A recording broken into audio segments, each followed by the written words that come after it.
शिव पुराण महात्म्य। शिव पुराण भगवान शिव की महिमा को बताने वाला एक अत्यंत महत्वपूर्ण ग्रंथ है। इस पुराण का श्रवण करने से व्यक्ति को अनेक प्रकार के लाभ प्राप्त होते हैं। यह न केवल आध्यात्मिक उन्नति का माध्यम बनता है, बल्कि मानसिक शांति और जीवन की समस्याओं को हल करने का मार्ग भी प्रशस्त करता है। शिव पुराण के श्रवण से व्यक्ति के पापों का नाश होता है और उसे मोक्ष की प्राप्ति होती है।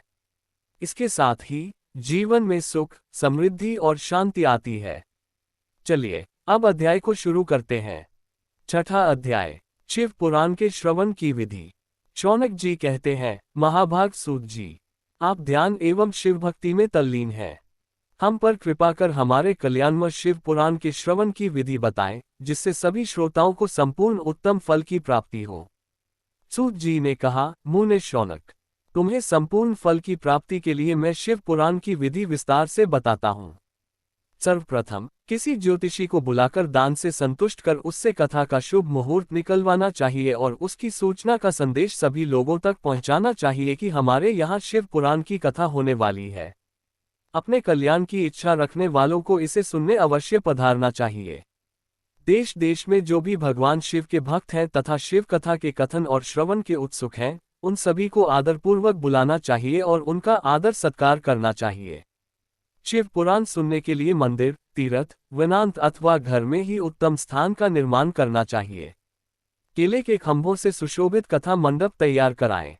उसे सब ओर फल फूल, सुंदर चंदोवे से अलंकृत करना चाहिए।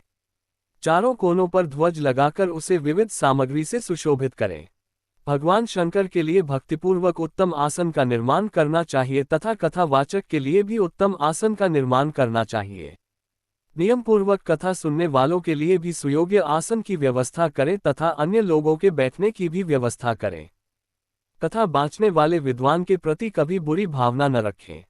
संसार में जन्म तथा गुणों के कारण बहुत से गुरु होते हैं, परंतु उन सब में पुराणों का ज्ञाता ही परम गुरु माना जाता है। पुराणवेत्ता पवित्र, शांत, साधु, ईर्ष्या पर विजय प्राप्त करने वाला और दयालु होना चाहिए। ऐसे गुणी मनुष्य को इस पुण्यमयी कथा को बाँचना चाहिए। सूर्योदय से 3:30 पहर तक इसे बाँचने का उपयुक्त समय है। मध्याह्न काल में 2 घड़ी तक कथा बंद रखनी चाहिए ताकि लोग मल मूत्र का त्याग कर सकें। जिस दिन से कथा शुरू हो रही है उससे एक दिन पहले व्रत ग्रहण करें। कथा के दिनों में प्रातःकाल का नियमित कर्म संक्षेप में कर लेना चाहिए। वक्ता के पास उसकी सहायता हेतु एक विद्वान ब्राह्मण को बैठाना चाहिए जो कि सब प्रकार के संशयों को दूर कर लोगों को समझाने में कुशल हो। कथा में आने वाले विघ्नों को दूर करने के लिए सर्वप्रथम गणेश जी का पूजन करना चाहिए। भगवान शिव व शिव पुराण की भक्तिभाव से पूजा करें। तत्पश्चात श्रोता तन्मन से शुद्ध होकर आदरपूर्वक शिव पुराण की कथा सुने। जो वक्ता और श्रोता अनेक प्रकार के कर्मों से भटक रहे हैं, काम आदि 6 विकारों से युक्त हैं, वे पुण्य के भागी नहीं हो सकते।